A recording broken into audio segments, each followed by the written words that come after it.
തമിഴ്നാട്ടിലെ കീഴടിയിൽ നടന്നു വന്നുകൊണ്ടിരിക്കുന്ന പുരാവസ്തു ഗവേഷണത്തെക്കുറിച്ചും അതിൻ്റെ ഭാഗമായി നടത്തുന്ന കണ്ടെത്തലുകളെക്കുറിച്ചുമൊക്കെ ധാരാളം വാർത്തകൾ ഇപ്പോൾ നമ്മൾ കേട്ടുകൊണ്ടിരിക്കുകയാണ്.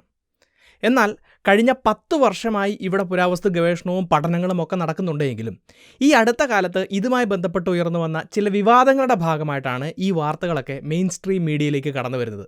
അപ്പോൾ ഇതുമായി ബന്ധപ്പെട്ടിട്ട് പലതരത്തിലുള്ള സംശയങ്ങൾ ഉയർന്നു വരികയാണ്. കീഴടിയിൽ നടക്കുന്ന ഈ ഒരു പുരാവസ്തു ഗവേഷണം എന്താണ്? അവിടുത്തെ കണ്ടെത്തലുകൾ എന്തൊക്കെയാണ്? ഈ കണ്ടെത്തലുകൾ ഇന്ത്യയുടെ ചരിത്രത്തെ എങ്ങനെയാണ് സ്വാധീനിക്കുന്നത്? എന്തുകൊണ്ടാണ് ഇത്രയും വലിയ വിവാദങ്ങൾ ഈ ഒരു ഗവേഷണത്തിൻ്റെ ഭാഗമായി നടക്കുന്നത്? ഇത്തരത്തിലുള്ള കാര്യങ്ങളാണ് ഇന്നത്തെ ഈ വീഡിയോയിലൂടെ വിശദീകരിക്കുന്നത്. നമുക്ക് വീഡിയോയിലേക്ക് കടക്കാം. My name is Alex. What I do is explain. Welcome to Alexplain.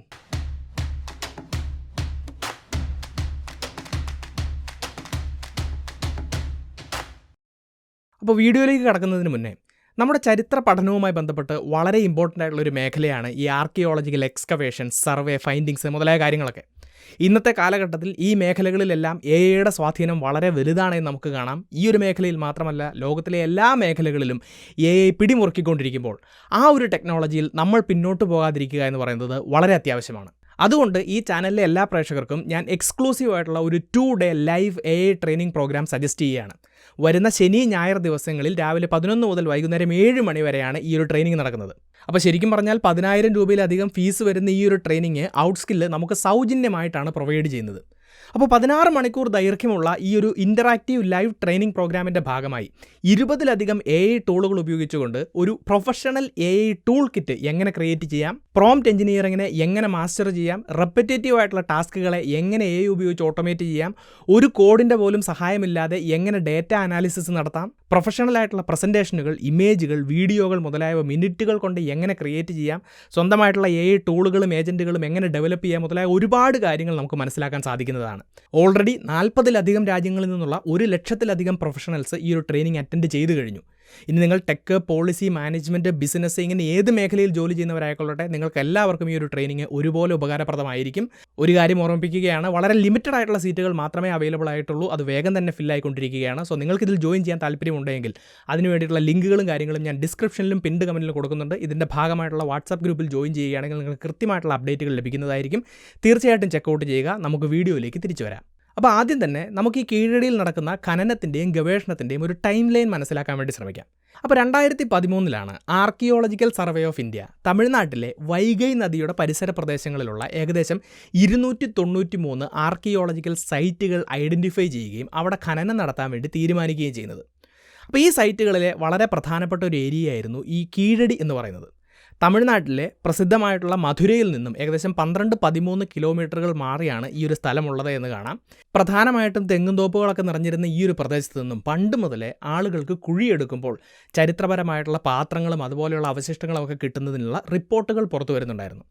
അപ്പോൾ ഈ രീതിയിൽ ഇതൊരു പ്രോമിനൻ്റ് സ്പോട്ടാണ് എന്ന് മനസ്സിലാക്കി അന്നത്തെ ആർക്കിയോളജിക്കൽ സർവേ ഓഫ് ഇന്ത്യയുടെ ഭാഗമായി തമിഴ്നാട്ടിൽ ജോലി ചെയ്തിരുന്ന K. അമർനാഥ് രാമകൃഷ്ണൻ എന്ന ആർക്കിയോളജിസ്റ്റിൻ്റെ നേതൃത്വത്തിൽ അവിടെ ഖനനവും ഗവേഷണവും ആരംഭിക്കുകയാണ്. അപ്പോൾ 2015 ഇദ്ദേഹത്തിൻ്റെ നേതൃത്വത്തിൽ ഈ ഖനനം ആരംഭിക്കുന്നത്. 2015 എക്സ്കവേഷൻ്റെ ഫേസ് 1ഉം 2016 ഫേസ് 2ഉം നടക്കുകയാണ്. അപ്പോൾ ഈ ആദ്യത്തെ ഈ 2 ഘട്ടങ്ങളിലൂടെ തന്നെ ഈ പ്രദേശങ്ങളിൽ നിന്നും ഏകദേശം 7500-ലധികം പുരാവസ്തുക്കളുടെ അവശിഷ്ടങ്ങൾ ശേഖരിക്കാൻ വേണ്ടി ഇവർക്ക് സാധിക്കുന്നു.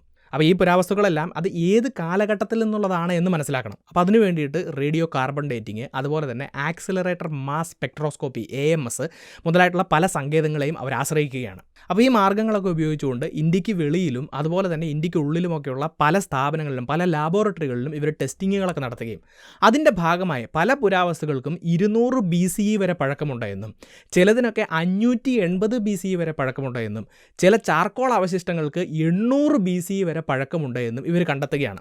അപ്പോൾ ഒരുപാട് പിന്നിലേക്ക് അല്ലെങ്കിൽ ഒരുപാട് കാലം പഴക്കമുള്ള പുരാവസ്തുക്കളാണ് അവിടെ നിന്ന് കിട്ടിയത് എന്ന് ഉറപ്പാക്കാൻ വേണ്ടി ഇവർക്ക് സാധിക്കുന്നു. ഇനി എന്തൊക്കെ തരത്തിലുള്ള പുരാവസ്തുക്കളാണ് ഇവർക്ക് ഇവിടെ നിന്ന് ലഭിച്ചത് എന്ന് നോക്കുകയാണെങ്കിൽ ഇപ്പോൾ തന്നെ ഒരുപാട് ഇഷ്ടികകൾ കൊണ്ട് നിർമ്മിച്ചിട്ടുള്ള ബ്രിക്ക് വാളുകൾ ഉപയോഗിച്ചുകൊണ്ടുള്ള ബിൽഡിങ്ങുകൾ ഇവർക്ക് കണ്ടെത്താൻ സാധിച്ചു എന്നുള്ളതാണ്. ഈ കെട്ടിടങ്ങൾ അവിടെയും ഇവിടെയായിട്ട് ചുമ്മാ പണിത് വെക്കുകയല്ല, കൃത്യമായിട്ടുള്ള ഒരു സ്ട്രക്ചറോടുകൂടി കൃത്യമായിട്ടുള്ള ഒരു ഡയറക്ഷനിലാണ് ഈ കെട്ടിടങ്ങളെല്ലാം പണിതിരിക്കുന്നത് എന്നും അവർക്ക് കണ്ടെത്താൻ സാധിച്ചു. അപ്പോൾ ഇതിൻ്റെ ഭാഗമായിട്ട് അവരൊരു നിഗമനത്തിലെത്തുകയാണ്, വളരെ പ്ലാൻഡ് ആയിട്ടുള്ള ഒരു അർബൻ സിവിലൈസേഷൻ്റെ അവശിഷ്ടങ്ങളാണ് ഇവർക്ക് ലഭിച്ചിരിക്കുന്നത് എന്ന്. ഇനി ഇവിടം കൊണ്ട് അവസാനിക്കുന്നില്ല. ഈ കെട്ടിടങ്ങളുടെയൊക്കെ ഉള്ളിൽ നോക്കുകയാണെങ്കിൽ റിംഗ് വെൽസ് ഒക്കെ അവർക്ക് കാണാൻ സാധിക്കുകയാണ്. അതായത് കിണറുകൾ കുഴിക്കുകയും ആ കിണറുകളുടെ ഭിത്തികളെ സംരക്ഷിക്കുന്നതിന് വേണ്ടിയിട്ട് പല മെറ്റീരിയൽസ് കൊണ്ട് ഉണ്ടാക്കിയിട്ടുള്ള റിങ്ങുകൾ ഉപയോഗിച്ചുകൊണ്ടുള്ള കിണറുകൾ കാണാൻ സാധിക്കുന്നു. അതുപോലെ തന്നെ ജലസേചനത്തിന് വേണ്ടിയിട്ടും മലിനജലം ഒഴുക്കിക്കളയുന്നതിന് വേണ്ടിയിട്ടുള്ള കൃത്യമായിട്ടുള്ളൊരു ഡ്രെയിനേജ് സിസ്റ്റവും മറ്റു കാര്യങ്ങളുമൊക്കെ ഇവർക്ക് ഇവിടെ കണ്ടെത്താൻ സാധിക്കുന്നു. അപ്പോൾ ഇതിൻ്റെ എല്ലാം അടിസ്ഥാനത്തിൽ ഞാൻ നേരത്തെ പറഞ്ഞതുപോലെ വളരെ വെൽ പ്ലാൻഡ് ആയിട്ടുള്ള വെൽ അഡ്വാൻസ്ഡ് ആയിട്ടുള്ള ഒരു നഗര നാഗരികതയുടെ അവശിഷ്ടങ്ങളാണ് അവിടെ ഉണ്ടായിരുന്നത് എന്നുള്ളൊരു നിഗമനത്തിലേക്ക് അവരെത്തുകയാണ്. ഇനി ഇവിടുത്തെ അടുത്ത ഒരു പ്രധാനപ്പെട്ട കണ്ടെത്തൽ എന്ന് പറയുന്നത് അവിടുത്തെ പോട്ടറിയാണ്. അതായത് പലതരത്തിലുള്ള പാത്രങ്ങളുടെയും അവശിഷ്ടങ്ങൾ അവർക്ക് ലഭിക്കുകയാണ്.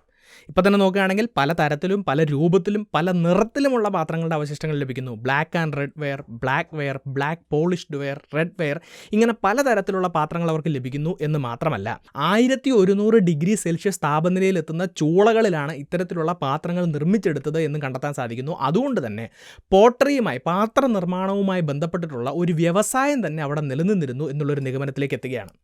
ഇനി അവിടെ നിർമ്മിച്ചതല്ല, പുറത്തുനിന്ന് വന്ന റോമൻ സ്റ്റൈലിലും റോമൻ കളറിലും ഒക്കെയുള്ള പാത്രങ്ങളുടെ അവശിഷ്ടങ്ങളും ഇവിടെ നിന്ന് കിട്ടുകയാണ്. അപ്പോൾ അതിൻ്റെ ഭാഗമായിട്ട് ഈ ഒരു സംസ്കാരത്തിലുണ്ടായിരുന്ന ആളുകൾക്ക് ഇൻ്റർനാഷണൽ ട്രേഡൊക്കെ ആയിട്ട് ബന്ധമുണ്ടായിരുന്നു എന്നുള്ളൊരു നിഗമനത്തിലേക്കും അവരെത്തുകയാണ്. ഇനി ഈ ഒരു ഖനനവുമായി ബന്ധപ്പെട്ടിട്ടുള്ള വളരെ പ്രധാനപ്പെട്ട അടുത്ത കണ്ടെത്തലും വരുന്നത് ഇതേ പോട്ടറിയിൽ അല്ലെങ്കിൽ പാത്രങ്ങളിൽ നിന്നാണ് എന്ന് കാണാം. പല പാത്രങ്ങളുടെയും അവശിഷ്ടങ്ങൾക്ക് പുറത്ത് പലതരത്തിലുള്ള ഇൻസ്ക്രിപ്ഷൻസ്, എഴുത്തുകൾ ഇവർ കണ്ടെത്തുകയാണ്. അതിലേറ്റവും പ്രധാനപ്പെട്ട കാര്യം, ഇതിൽ പല എഴുത്തുകളും ഇന്നും നമുക്ക് വായിച്ചെടുക്കാൻ കഴിയുന്ന ഓൾഡ് തമിഴ് ബ്രഹ്മി സ്ക്രിപ്റ്റ് അല്ലെങ്കിൽ തമിഴി എന്ന് പറഞ്ഞിട്ടുള്ള ഒരു ലിപിയിലായിരുന്നു എന്ന് നമുക്ക് കാണാം. അപ്പോൾ ഇത് സൂചിപ്പിക്കുന്നത് ഈ ഒരു സ്ഥലത്തുണ്ടായിരുന്ന ഇവിടുത്തെ ഒരു സൊസൈറ്റി എന്ന് പറയുന്നത് ഹൈലി ലിറ്ററേറ്റ് ആയിട്ടുള്ള സാക്ഷരതയുള്ള ഒരു സൊസൈറ്റി ആയിരുന്നു എന്നതിനെയാണ് സൂചിപ്പിക്കുന്നത്. ഇനി ചില പാത്രങ്ങളിലെല്ലാം പല ഗ്രാഫിറ്റി സിമ്പിളുകളാണ് നമുക്ക് കാണാൻ സാധിക്കുന്നത്. വായിച്ചെടുക്കാൻ പറ്റാത്ത സിമ്പിളുകൾ നമുക്ക് കാണാൻ സാധിച്ചിരുന്നു. എന്നാൽ അവിടുത്തെ ഏറ്റവും പ്രധാനപ്പെട്ട കാര്യം എന്ന് പറയുന്നത് ഈ ഗ്രാഫിറ്റി മാർക്കിങ്ങുകൾക്ക്, ഈ സിമ്പിളുകൾക്ക് സിന്ധു നദീതട സംസ്കാരത്തിലെ എഴുത്തുകൾ അല്ലെങ്കിൽ ആ സിമ്പിളുകളുമായിട്ട് വ്യക്തമായിട്ടുള്ള ഒരു സാമ്യമുള്ളതായിട്ട് ഇവർക്ക് കണ്ടെത്താൻ സാധിച്ചു. പക്ഷേ ഇവിടെ ഒരു കാര്യം മനസ്സിലാക്കണം, ഇൻഡസ് വാലി സിവിലൈസേഷനും ഈ കീഴടിയിലെ സംസ്കാരവും തമ്മിൽ ഏകദേശം 1000 വർഷത്തിൻ്റെ ഒരു ഗ്യാപ്പ് ഉള്ളതുകൊണ്ട് ഡയറക്റ്റ് ആയിട്ടുള്ളൊരു ബന്ധമുണ്ടോ എന്ന് നമുക്ക് പറയാൻ സാധിക്കുകയില്ല. ഒരു പക്ഷേ സിന്ധു നദീതട സംസ്കാരത്തിൻ്റെ ഒരു ഓഫ് ഷൂട്ടായിട്ടാണ് ഈ ഒരു സംസ്കാരം ഉയർന്നു വന്നത് മുതലായ തിയറികളൊക്കെ ആളുകൾ മുന്നോട്ട് വെക്കുന്നത് കാണാം. ഇനി ഇതിനെല്ലാം പുറമെ സ്വർണം കൊണ്ടുണ്ടാക്കിയിട്ടുള്ള സ്വർണ്ണ ആഭരണങ്ങൾ, അതുപോലെ തന്നെ കോപ്പറിൻ്റെ ആർട്ടിഫാക്ട്സ്, ഐവറി ഡൈസ്, അതുപോലെ തന്നെ സെമി പ്രഷ്യസും പ്രഷ്യസുമായിട്ടുള്ള കല്ലുകൾ, ഇങ്ങനെയുള്ള ഒരുപാട് കാര്യങ്ങൾ ഇവർക്ക് ഇവിടെ നിന്ന് കണ്ടെത്താൻ സാധിച്ചു. അപ്പോൾ അതിൻ്റെ ഭാഗമായി വളരെ ഫൈനാൻഷ്യലി പ്രോസ്പെറസ് ആയിട്ടുള്ള റിച്ച് ആയിട്ടുള്ള ഒരു കമ്മ്യൂണിറ്റി ആയിരുന്നു ഇവിടെ ഉണ്ടായിരുന്നത് എന്നുള്ള പ്രധാനപ്പെട്ട ഒരു നിഗമനത്തിലേക്ക് കൂടി ആർക്കിയോളജിസ്റ്റുകൾ എത്തുകയാണ്. ഇനി ഈ കീഴടിയിലെ ഖനനവുമായി ബന്ധപ്പെട്ടിട്ട് അമർനാഥ് രാമകൃഷ്ണൻ മുന്നോട്ട് വെക്കുന്ന മറ്റൊരു പ്രധാനപ്പെട്ട കണ്ടെത്തൽ എന്ന് പറയുന്നത് മതപരമായിട്ടുള്ള, അതായത് റിലീജിയസ് ആയിട്ടുള്ള ഒരു തരത്തിലുള്ള കാര്യങ്ങളും ഈ ഖനനത്തിലൂടെ കണ്ടെത്താൻ സാധിച്ചിട്ടില്ല എന്നുള്ളതാണ്. അതുകൊണ്ട് തന്നെ അദ്ദേഹം മുന്നോട്ട് വെക്കുന്ന ഒരു വാദം എന്ന് പറയുന്നത് ഒരു നോൺ റിലീജിയസ് ആയിട്ടുള്ള സൊസൈറ്റി ആയിരുന്നു ഈ ഒരു സംസ്കാരത്തിൻ്റെ ഭാഗമായി ജീവിച്ചിരുന്നത് എന്നാണ്. അപ്പോൾ ഇത്തരത്തിലുള്ള വിവിധങ്ങളായിട്ടുള്ള കാര്യങ്ങളാണ് ഈ കീഴടിയിലെ ഖനനത്തിൻ്റെയും പഠനത്തിൻ്റെയും ഭാഗമായിട്ട് നമുക്ക് കാണാൻ സാധിക്കുന്നത്. അപ്പോൾ ഇതിനെല്ലാം കൂടെ ക്രോഡീകരിച്ച് നമുക്ക് എങ്ങനെ പറയാൻ സാധിക്കും? നമ്മളിപ്പോൾ ഇന്ത്യയുടെ ചരിത്രം പരിശോധിക്കുകയാണെങ്കിൽ നമ്മൾ തെക്കേ ഇന്ത്യയുടെ, സൗത്ത് ഇന്ത്യയുടെ ചരിത്രം പ്രധാനമായിട്ടും നമ്മൾ പറയുന്നത് സംഘ കാലഘട്ടവുമായി ബന്ധപ്പെട്ടിട്ടാണ്. BC 300 മുതൽ ഒരു CE 300 വരെയൊക്കെയാണ് ഒരു സംഘ കാലഘട്ടത്തെക്കുറിച്ച് പറയുന്നത്. പക്ഷേ ഈ ഒരു കാലഘട്ടവുമായി ബന്ധപ്പെട്ടിട്ടുള്ള എല്ലാ കാര്യങ്ങളും നമുക്ക് ലിറ്റററി എവിഡൻസ് മാത്രമേ ഉള്ളൂ. സംഘകാല കൃതികളിൽ നിന്നുമാണ് നമ്മൾ ആ ഒരു ചരിത്ര കാലഘട്ടത്തെക്കുറിച്ച് പഠിക്കുന്നത്. ഇപ്പോൾ ഈ കീഴടിയിലെ ആ ഒരു കാലഘട്ടം നമ്മൾ നോക്കുകയാണെങ്കിൽ BC 300, BC 500, BC 800 എന്നൊക്കെ പറയുമ്പോൾ ഈ സംഘ കാലഘട്ടത്തിലെ സംസ്കാരത്തിനുള്ള ഒരു ആർക്കിയോളജിക്കൽ എവിഡൻസ് നമുക്ക് കിട്ടുന്നു. അല്ലെങ്കിൽ സംഘകാലത്തിന് പുറകോട്ടേക്കുള്ള ഒരു വെൽ പ്ലാൻഡ് ആയിരുന്ന ഒരു അർബൻ സിവിലൈസേഷൻ്റെ, വളരെ ലിറ്ററേറ്റ് ആയിരുന്ന ഒരു നോൺ റിലീജിയസ് ആയിരുന്ന, ഫൈനാൻഷ്യലിയും കൾച്ചറലിയും വളരെ പ്രോസ്പെറസ് ആയിരുന്ന ഒരു സൊസൈറ്റിയുടെ തെളിവുകളാണ് മുന്നോട്ട് വെക്കുന്നത് എന്നുള്ളത് കൊണ്ട് തന്നെ ചരിത്രത്തിൻ്റെ ഒരു പുതിയ ഏടായി ഈ കീഴടി മാറുകയാണ് എന്നുള്ളത് മനസ്സിലാക്കുക. അപ്പോൾ ഇവിടെ ഉയർന്നു വരുന്ന അടുത്തൊരു പ്രധാനപ്പെട്ട ചോദ്യം, കീഴടിയിൽ ഇപ്പോൾ നടക്കുന്ന ഈ പഠനങ്ങളുടെയും കണ്ടെത്തലുകളുടെയൊക്കെ ഭാഗമായിട്ട് അത് ഇന്ത്യൻ ചരിത്രത്തെ വലിയ രീതിയിൽ മാറ്റിമറിക്കുന്നുണ്ട് എന്ന് പറയുന്നു. അതെങ്ങനെയാണ് എന്നുള്ളതാണ്. അപ്പോൾ അത് മനസ്സിലാക്കണമെങ്കിൽ നമ്മൾ ഏൻഷ്യൻ്റ് ഇന്ത്യൻ ഹിസ്റ്ററി പഠിക്കുമ്പോൾ നമ്മൾ ആദ്യം പഠിക്കുന്ന ഒരു പ്രധാനപ്പെട്ട ചാപ്റ്റർ എന്ന് പറയുന്നത് സിന്ധു നദീതട സംസ്കാരം അല്ലെങ്കിൽ ഇൻഡസ് വാലി സിവിലൈസേഷനാണ്.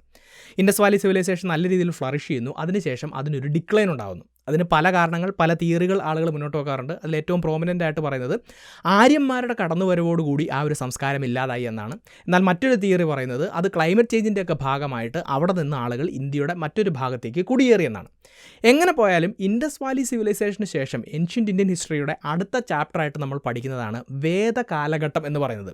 BCE 1500-നും BCE 500-നും ഇടയിൽ ഗംഗാ നദിയുടെ സമതലങ്ങളിൽ ഒരു വേദിക് കൾച്ചർ ഡെവലപ്പായി വന്നു, അല്ലെങ്കിൽ ഒരു ആര്യൻ കൾച്ചർ ഡെവലപ്പായി വന്നു എന്നും ആ ഒരു കാലഘട്ടത്തിൽ പ്രോമിനൻ്റ് ആയിട്ടുള്ള മറ്റൊരു കൾച്ചറും ഇന്ത്യയുടെ ഒരു ഭാഗത്തും ഉണ്ടായിട്ടില്ല എന്നും അതുകൊണ്ട് തന്നെ ഈ ഒരു വേദിക് കൾച്ചറിൻ്റെ അല്ലെങ്കിൽ ഈ ഒരു ആര്യൻ കൾച്ചറിൻ്റെ സ്പ്രെഡാണ് ഇന്ത്യയുടെ പല ഭാഗത്തേക്കും ഉണ്ടായി പിന്നീട് പല നാഗരികതകളും അല്ലെങ്കിൽ പല സംസ്കാരങ്ങളും ഉയർന്നു വന്നത് എന്നുമാണ് നമ്മൾ ചരിത്രത്തിൽ പഠിക്കുന്നത്.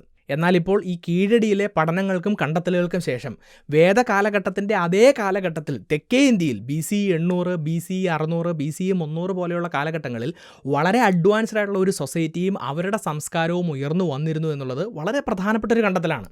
ഇനി അതുമാത്രമല്ല, ഇൻഡസ് വാലി സിവിലൈസേഷനുമായിട്ട് ഈ വേദിക് കൾച്ചറിനുള്ളതിനേക്കാൾ കൂടുതൽ സാമ്യം ഈ കീഴടിയിലെ സംസ്കാരത്തിനുണ്ട് എന്നും കൂടെ നമുക്ക് കാണാൻ സാധിക്കും. അപ്പോൾ ഇത്തരത്തിലെല്ലാം നമ്മളിപ്പോൾ പഠിച്ചുകൊണ്ടിരിക്കുന്ന ഇന്ത്യൻ ചരിത്രത്തിൽ വലിയ രീതിയിലുള്ള മാറ്റങ്ങൾ കൊണ്ടുവരാൻ ഈ കണ്ടെത്തലുകൾക്ക് സാധിക്കുന്നത് എങ്ങനെയാണ് എന്ന് ഇപ്പോൾ നിങ്ങൾക്ക് മനസ്സിലായിട്ടുണ്ടാവും. അപ്പോൾ ഇവിടെ ഉയർന്നു വരുന്ന അടുത്തൊരു പ്രധാനപ്പെട്ട ചോദ്യം, ഇത്തരത്തിലുള്ള ഖനനങ്ങളും കണ്ടെത്തലുകളും പഠനങ്ങളും ഒക്കെ നടക്കുമ്പോൾ അതിൻ്റെ ഭാഗമായി ഇത്രയധികം വിവാദങ്ങൾ ഉയർന്നു വരുന്നതിനുള്ള കാരണം എന്താണ്? അപ്പോൾ അത് മനസ്സിലാക്കാൻ വേണ്ടി ശ്രമിക്കുകയാണെങ്കിൽ, ഞാൻ പറഞ്ഞു അമർനാഥ് രാമകൃഷ്ണൻ്റെ നേതൃത്വത്തിൽ 2015-ലും 2016-ലുമായിട്ട് 2 ഘട്ടത്തിലുള്ള ഖനനവും പഠനവും ഒക്കെ പൂർത്തിയാവുകയാണ്. 2017-ൽ 3-ാം ഘട്ട ഖനനം ആരംഭിക്കുന്നതിന് മുന്നേ തന്നെ ഇദ്ദേഹത്തെ തമിഴ്നാട്ടിൽ നിന്നും അസമിലേക്ക് ആർക്കിയോളജിക്കൽ സർവേ ഓഫ് ഇന്ത്യ സ്ഥലം മാറ്റുകയാണ്. അപ്പോൾ അദ്ദേഹത്തിന് ഈ പഠനം കംപ്ലീറ്റ് ചെയ്യണം എന്നൊക്കെ പറഞ്ഞുകൊണ്ട് സെൻട്രൽ അഡ്മിനിസ്ട്രേറ്റീവ് ട്രൈബ്യൂണലിൽ ഇദ്ദേഹം ഒരു പരാതി കൊടുക്കുന്നുണ്ടെങ്കിലും ആർക്കിയോളജിക്കൽ സർവേ ഓഫ് ഇന്ത്യ ഈ ഒരു ട്രാൻസ്ഫറുമായിട്ട് മുന്നോട്ട് പോകുന്നു, പുതിയ ചില ആളുകളെ തമിഴ്നാട്ടിൽ നിയമിക്കുകയാണ്. അപ്പോൾ അവരുടെ നേതൃത്വത്തിലാണ് ഈ 3-ാം ഘട്ട ഖനനവും പഠനവും ഒക്കെ നടക്കുന്നത്. പക്ഷേ ആർക്കിയോളജിക്കൽ സർവേ ഓഫ് ഇന്ത്യയുടെ നേതൃത്വത്തിലുള്ള ഈ 3-ാം ഘട്ടത്തിലെ ഖനനം വെറും 400 സ്ക്വയർ കിലോമീറ്ററിലേക്ക് മാത്രം ഒതുങ്ങി നിൽക്കുകയാണ്. മാത്രമല്ല അവരുടെ പഠനങ്ങളും കണ്ടെത്തലുകളും ഇങ്ങനെയായിരുന്നു, നേരത്തെ കണ്ട സ്ട്രക്ചറുകൾക്ക് ഒരു കണ്ടിന്യൂറ്റി ഇല്ല, അത് കൂടുതൽ സ്ഥലങ്ങളിലേക്ക് എക്സ്റ്റെൻഡ് ആവുന്നില്ല, 1-ാം ഘട്ടത്തിലൂടെയും 2-ാം ഘട്ടത്തിലൂടെയും മാക്സിമം കാര്യങ്ങൾ നമ്മൾ കണ്ടെത്തി കഴിഞ്ഞു, കൂടുതലൊന്നും ഇനി കീഴടിയിൽ നിന്ന് കണ്ടെത്താനില്ല എന്നുള്ള രീതിയിലുള്ളൊരു നിലപാടാണ് അവർ സ്വീകരിക്കുന്നത്. അപ്പോൾ ഇതിൻ്റെ ഭാഗമായിട്ട് വലിയ രീതിയിലുള്ള കോലാഹലങ്ങൾ തമിഴ്നാട്ടിൽ ഉണ്ടാവുകയാണ്. അവിടെ നിന്നും ഒരു പൊതു താൽപ്പര്യ ഹർജി മദ്രാസ് ഹൈക്കോടതിയുടെ മുന്നിലെത്തുന്നു. മദ്രാസ് ഹൈക്കോടതിയിലെ ജഡ്ജിമാർ നേരിട്ട് ഈ കീഴടിയിലെ എക്സ്കവേഷൻ നടന്നിട്ടുള്ള സ്ഥലങ്ങൾ സന്ദർശിക്കുകയും ആർക്കിയോളജിക്കൽ സർവേ ഓഫ് ഇന്ത്യക്ക് ഈ ഖനനം മുന്നോട്ട് കൊണ്ടുപോകാൻ താല്പര്യമില്ല എങ്കിൽ തമിഴ്നാട് ആർക്കിയോളജിക്കൽ ഡിപ്പാർട്ട്മെൻറ്റിനോട് ഈ ഖനനം മുന്നോട്ട് കൊണ്ടുപോകാനുള്ള അനുമതി കൊടുക്കുകയും അതിൻ്റെ ഭാഗമായി പിന്നീട് 7-ഓ 8-ഓ ഘട്ടങ്ങളിലുള്ള ഖനനങ്ങളും പഠനങ്ങളും തമിഴ്നാട് ആർക്കിയോളജി ഡിപ്പാർട്ട്മെൻറ്റിൻ്റെ നേതൃത്വത്തിൽ നടക്കുകയും അതിലൂടെ ഏകദേശം 18,000-ത്തിലധികം പുരാവസ്തുക്കളുടെ അവശിഷ്ടങ്ങൾ അവർക്ക് അവിടെ നിന്ന് കണ്ടെത്താൻ സാധിക്കുകയും നേരത്തെ പറഞ്ഞ പഠനത്തിന് ബാക്ക് ചെയ്യുന്ന രീതിയിലുള്ള ഒരുപാട് കണ്ടെത്തലുകൾ അവർക്ക് നടത്താൻ സാധിക്കുകയും ചെയ്യുന്നു. അപ്പോൾ ഇത്തരത്തിലുള്ള ചില ഡെവലപ്മെൻറ്റ്സ് കൂടി ഉണ്ടായതോടുകൂടി തമിഴ്നാട് ഗവൺമെൻറ്റിൻ്റെയും അതുപോലെ തന്നെ തമിഴ്നാട്ടിലെ പല രാഷ്ട്രീയ പാർട്ടികളുടെയും ഹിസ്റ്റോറിയൻസിൻ്റെയൊക്കെ ഭാഗത്തു നിന്നും കേന്ദ്ര സർക്കാരിനെതിരെയും ആർക്കിയോളജിക്കൽ സർവേ ഓഫ് ഇന്ത്യക്കെതിരെയും പലതരത്തിലുള്ള ആരോപണങ്ങൾ ഉയർന്നു വരികയാണ്. കീഴടിയിലെ ഈ ഖനനമോ പഠനമോ ഒന്നും മുന്നോട്ട് കൊണ്ടുപോകാൻ കേന്ദ്ര സർക്കാരിനോ ആർക്കിയോളജിക്കൽ സർവേ ഓഫ് ഇന്ത്യക്കോ യാതൊരു താല്പര്യവുമില്ല, അതുകൊണ്ട് അവർ മനഃപൂർവ്വം ഈ ഖനനം നിർത്തലാക്കാൻ വേണ്ടി ശ്രമിച്ചതാണെന്നുള്ള ഒരു ആരോപണമാണ് ഇവർ മുന്നോട്ട് വെക്കുന്നത്. ഈ ഗുജറാത്തിലെ സോമനാഥ്, ദ്വാരക, അതുപോലെ തന്നെ ഹസ്തിനപൂർ പോലെയുള്ള പ്രദേശങ്ങളിലേക്ക് ധാരാളം ഫണ്ടിങ് ആർക്കിയോളജിക്കൽ സർവേ ഓഫ് ഇന്ത്യക്ക് കൊടുക്കുമ്പോഴും ഈ കീഴടിയിലെ പഠനത്തിന് വേണ്ടിയിട്ട് കേന്ദ്ര ഗവൺമെൻറ് വലിയ രീതിയിലുള്ള ഫണ്ടിങ് അനുവദിക്കുന്നില്ല എന്നുള്ളതും ഈ ഒരു ആരോപണത്തിൻ്റെ ഭാഗമായിട്ട് അവർ മുന്നോട്ട് വെക്കുകയാണ്. ഇനി ഇത് മാത്രമല്ല, ഈ ഒരു പ്രശ്നത്തെ വിവാദമാക്കി മാറ്റുന്നതിൽ മറ്റ് ചില കാര്യങ്ങളും കൂടി മുന്നോട്ട് വരുന്നുണ്ട്. ഇപ്പോൾ നോക്കുകയാണെങ്കിൽ ഈ ഖനനത്തിൻ്റെ ആദ്യത്തെ 2 ഘട്ടങ്ങൾക്ക് നേതൃത്വം കൊടുത്തിട്ടുള്ള ആർക്കിയോളജിസ്റ്റ് ആയിട്ടുള്ള K. അമർനാഥ് രാമകൃഷ്ണൻ വീണ്ടും തമിഴ്നാട്ടിൽ പോസ്റ്റ് ചെയ്യപ്പെട്ട് കഴിഞ്ഞപ്പോൾ അദ്ദേഹം നടത്തിയിട്ടുള്ള പഠനവുമായി ബന്ധപ്പെട്ട് ഏകദേശം 2 വർഷം സമയമെടുത്ത് 982 പേജുള്ള ഒരു റിപ്പോർട്ട് നിർമ്മിക്കുകയും ആ റിപ്പോർട്ട് ആർക്കിയോളജിക്കൽ സർവേ ഓഫ് ഇന്ത്യക്ക് മുന്നിൽ സബ്മിറ്റ് ചെയ്യുകയും ചെയ്തു. 2023-ലാണ് അദ്ദേഹം ഇത് സബ്മിറ്റ് ചെയ്യുന്നത്. കഴിഞ്ഞ 2 വർഷമായി ഇതുമായി ബന്ധപ്പെട്ടിട്ടുള്ള ഒരു അപ്ഡേറ്റ്സും ASIയുടെ ഭാഗത്തു നിന്നുണ്ടായിട്ടില്ല എന്ന് മാത്രമല്ല ഈ ഒരു റിപ്പോർട്ട് ആർക്കും അവൈലബിൾ ആയിട്ടുമില്ല. എന്നാൽ 2 വർഷങ്ങൾക്ക് ശേഷം 2025 ജൂണിൽ ASI K. അമർനാഥ് രാമകൃഷ്ണനോട് ഈ ഒരു റിപ്പോർട്ടിൽ പലതരത്തിലുള്ള പ്രശ്നങ്ങളുണ്ടെന്നും അതുകൊണ്ട് തന്നെ ഈ ഒരു റിപ്പോർട്ട് റിവൈസ് ചെയ്യണമെന്നുള്ളൊരു നിർദ്ദേശം മുന്നോട്ട് വെക്കുകയാണ്. എന്നാൽ അദ്ദേഹം താൻ കൃത്യമായ പഠനത്തിൻ്റെയും അതുപോലെ തന്നെ സയൻറ്റിഫിക് എവിഡൻസിൻ്റെയും എല്ലാം ഭാഗമായിട്ടാണ് ഈ റിപ്പോർട്ട് തയ്യാറാക്കിയിരിക്കുന്നത് എന്നും അതുകൊണ്ട് തന്നെ ഈ റിപ്പോർട്ടിൽ യാതൊരു തരത്തിലുമുള്ള റിവിഷൻസ് നടത്തുകയില്ല എന്നുള്ള ശക്തമായിട്ടുള്ളൊരു നിലപാട് സ്വീകരിക്കുകയാണ്. അപ്പോൾ അതിൻ്റെ ഭാഗമായിട്ട് ആർക്കിയോളജിക്കൽ സർവേ ഓഫ് ഇന്ത്യ അദ്ദേഹത്തെ ഡൽഹിയിലേക്കും UPയിലേക്കും നോയിഡയിലേക്കും എല്ലാം കഴിഞ്ഞ 1 വർഷത്തിനിടയിൽ 3 പ്രാവശ്യം ഇദ്ദേഹത്തെ ട്രാൻസ്ഫർ ചെയ്യുകയാണ്. അപ്പോൾ ഇത്തരത്തിലുള്ള നിലപാടുകളും പ്രവർത്തനങ്ങളും ആർക്കിയോളജിക്കൽ സർവേ ഓഫ് ഇന്ത്യയുടെ ഭാഗത്തു നിന്ന് മുന്നോട്ട് വരുമ്പോൾ ഈ കീഴടിയിൽ നടക്കുന്ന പഠനങ്ങളെയും ഗവേഷണങ്ങളെയും ഒക്കെ എത്രയും പെട്ടെന്ന് ഇല്ലാതാക്കാനും അതിനെ ഡിസ്ക്രെഡിറ്റ് ചെയ്യുന്നതിനുമുള്ള ഗൂഢമായിട്ടുള്ള ചില നീക്കങ്ങൾ കേന്ദ്ര സർക്കാരിൻ്റെയും ആർക്കിയോളജിക്കൽ സർവേ ഓഫ് ഇന്ത്യയുടെ ഭാഗത്തു നിന്ന് ഉണ്ടാകുന്നുണ്ടോ എന്നുള്ള ഒരു വലിയ ആരോപണം തമിഴ്നാടിൻ്റെ ഭാഗത്തു നിന്ന്, അവിടുത്തെ ഗവൺമെൻറ്റിൻ്റെ ഭാഗത്തു നിന്നും, അവിടുത്തെ രാഷ്ട്രീയ പാർട്ടികളുടെ ഭാഗത്തു നിന്നും, അവിടുത്തെ പല ഹിസ്റ്റോറിയൻസിൻ്റെ ഭാഗത്തു നിന്നും ഉണ്ടാവുകയാണ്. അപ്പോൾ ഇതാണ് ഈ വിഷയവുമായി ബന്ധപ്പെട്ടിട്ടുള്ള വലിയ വിവാദങ്ങളായിട്ട് മുന്നോട്ട് വരുന്നത് എന്നുള്ളത് മനസ്സിലാക്കാം. അപ്പോൾ എല്ലാവർക്കും ഒരു സംശയം തോന്നും, എന്തുകൊണ്ടായിരിക്കാം ആർക്കിയോളജിക്കൽ സർവേ ഓഫ് ഇന്ത്യയുടെ ഭാഗത്തു നിന്നും കേന്ദ്ര സർക്കാരിൻ്റെ ഭാഗത്തു നിന്നും ഈ ഖനനത്തിനെതിരെ ചില നീക്കങ്ങൾ ഉണ്ടാകുന്നത്? അപ്പോൾ അതിന് രണ്ട് തരത്തിലുള്ള മറുപടികളാണ് ആളുകൾ മുന്നോട്ട് വെക്കുന്നത്. ഇപ്പോൾ ഇവിടെ ഒന്നാമത്തെ കാരണമായിട്ട് ആളുകൾ പറയുന്നത്, ഇപ്പോഴത്തെ കേന്ദ്ര ഗവൺമെൻറ്റിനെ ബാക്ക് ചെയ്യുന്ന പൊളിറ്റിക്കൽ പാർട്ടികൾ അവർ ഇന്ത്യൻ ചരിത്രവുമായി ബന്ധപ്പെട്ട് മുന്നോട്ട് വെക്കുന്ന വ്യക്തമായിട്ടുള്ള ഒരു നരേറ്റീവ് ഉണ്ട്. ആ നരേറ്റീവിന് ഘടകവിരുദ്ധമായിട്ടുള്ള കാര്യങ്ങളാണ് കീഴടിയിലെ പഠനങ്ങളുടെ ഭാഗമായിട്ട് മുന്നോട്ട് വരുന്നത്. സോ അത് സംഭവിക്കാതിരിക്കുന്നതിന് വേണ്ടിയിട്ടാണ് ഇത്തരത്തിലുള്ള നിലപാടുകൾ കേന്ദ്ര സർക്കാരിൻ്റെ ഭാഗത്തുനിന്ന് ഉണ്ടാകുന്നതെന്ന് പറയുന്നു. അപ്പോൾ അവർ പറയുന്ന ആ ഒരു നെഗറ്റീവ് എന്താണെന്ന് ചോദിച്ചു കഴിഞ്ഞാൽ, സിന്ധു നദീതട സംസ്കാരം അവിടെ ഉണ്ടായിരുന്നു, അവിടെ ഉണ്ടായിരുന്ന ആളുകൾ തന്നെയാണ് മൈഗ്രേറ്റ് ചെയ്ത് ഗംഗാ സമതലത്തിലേക്ക് എത്തുകയും പിന്നീട് ആര്യൻ കൾച്ചർ അല്ലെങ്കിൽ ഒരു വേദിക് സിവിലൈസേഷന് തുടക്കം കുറിച്ചത് എന്ന് പറയുന്നു. ആ വേദിക് സിവിലൈസേഷനിൽ നിന്നുമാണ് ഇന്ത്യയിൽ പിന്നീടുള്ള സംസ്കാരങ്ങളെല്ലാം ഉരുത്തിരിഞ്ഞു വന്നത്. അതായത് ഇന്ത്യൻ സംസ്കാരത്തിൻ്റെ ഒരു റൂട്ട് എന്ന് പറയുന്നത് ആ ഒരു ആര്യൻ കൾച്ചർ അല്ലെങ്കിൽ വേദിക് കൾച്ചർ ആണ് എന്നുള്ളൊരു നെഗറ്റീവാണ് അവർ മുന്നോട്ട് വെക്കുന്നത്. പക്ഷേ ഈ കീഴടിയിലെ പഠനത്തിൽ നിന്ന് നമുക്ക് എന്താണ് മനസ്സിലാക്കാൻ സാധിക്കുന്നത്? ഈ ലേറ്റർ വേദിക് പീരിയഡൊക്കെ നിലനിന്നിരുന്ന അതേ കാലഘട്ടത്തിൽ തന്നെ വേദിക് സിവിലൈസേഷനിൽ നിന്നും വ്യത്യസ്തമായിട്ടുള്ള ഒരു ഇൻഡിപെൻഡൻ്റ് ആയിട്ടുള്ള സിവിലൈസേഷൻ ഈ കീഴടി പ്രദേശത്ത് അല്ലെങ്കിൽ നമ്മുടെ തെക്കേ ഇന്ത്യയിൽ രൂപപ്പെട്ട് മുന്നോട്ട് പോയിരുന്നു എന്നുള്ളതാണ്. അതിൽ നിന്നും പറയുന്ന ഒരു കാര്യം, ഇന്ത്യയിലെ എല്ലാ സ്ഥലങ്ങളിലെയും സംസ്കാരം ഒരു കോമൺ സംസ്കാരത്തിൽ നിന്നും ഉരുത്തിരിഞ്ഞു പോയതല്ല, മറിച്ച് വ്യത്യസ്ത കാലഘട്ടങ്ങളിൽ ഇന്ത്യയുടെ വ്യത്യസ്ത പ്രദേശങ്ങളിൽ ഇൻഡിപെൻഡൻ്റ് ആയിട്ടുള്ള സംസ്കാരങ്ങൾ രൂപപ്പെട്ടിരുന്നുവെന്നും അതെല്ലാം കൂടി മുന്നോട്ട് പോയിട്ടാണ് നമ്മൾ ഇന്ന് കാണുന്ന രീതിയിലുള്ള ഡൈവേഴ്സ് ആയിട്ടുള്ള നാനാത്വത്തിൽ ഏകത്വം എന്നുള്ള ഇന്ത്യൻ സംസ്കാരം രൂപപ്പെട്ടു വന്നത് എന്നുമുള്ള ഒരു തിയറിക്ക് ഒരു വ്യക്തമായിട്ടുള്ള സപ്പോർട്ട് കൊടുക്കുകയാണ് കീഴടിയിലെ പഠനങ്ങൾ ചെയ്യുന്നത്. അപ്പോൾ ഇത് നിലവിലുള്ള നെഗറ്റീവിൽ നിന്നും വ്യത്യസ്തമായതുകൊണ്ടാണ് ഒരു വിഭാഗം ആളുകൾ ഇതിനെ ശക്തമായി എതിർക്കുന്നത് എന്ന് ഒരു കാരണം പറയുന്നു. എന്നാൽ ഇവിടെ ആർക്കിയോളജിക്കൽ സർവേ ഓഫ് ഇന്ത്യ മുന്നോട്ട് വെക്കുന്ന വാദങ്ങളും കൂടി നമ്മളൊന്ന് കേൾക്കണം. അവർ പറയുന്നത് ഇവിടെ നരേറ്റീവുമായി ബന്ധപ്പെട്ടിട്ടോ മറ്റ് കാരണങ്ങളുമായി ബന്ധപ്പെട്ടിട്ടുള്ള പ്രശ്നങ്ങളുള്ളതുകൊണ്ടല്ല, മറിച്ച് അദ്ദേഹം മുന്നോട്ട് വെച്ചിട്ടുള്ള റിപ്പോർട്ടിൽ ടെക്നിക്കലായിട്ട് സാങ്കേതികമായിട്ട് പല പ്രശ്നങ്ങളും ഉള്ളതുകൊണ്ടാണ് അദ്ദേഹത്തിനോട് ഇത് റിവൈസ് ചെയ്യാൻ പറയുന്നതെന്നാണ്. കാരണം ഈ കീഴടിയിൽ ഖനനങ്ങളൊക്കെ നടക്കുമ്പോൾ അത് ഓരോ ലെവലുകളിലായിട്ടാണ് നടക്കുന്നത്. വ്യത്യസ്ത ലെവലുകളിൽ നിന്നുമുള്ള സാധനങ്ങൾ നമ്മൾ ഡേറ്റിംഗ് ഒക്കെ ചെയ്യുമ്പോഴാണ് ഈ പല വ്യത്യസ്തങ്ങളായിട്ടുള്ള കാലഘട്ടങ്ങൾ നമുക്ക് കിട്ടുന്നത്. BC 300, BC 500, BC 800 എന്നൊക്കെ പറയുന്നത്.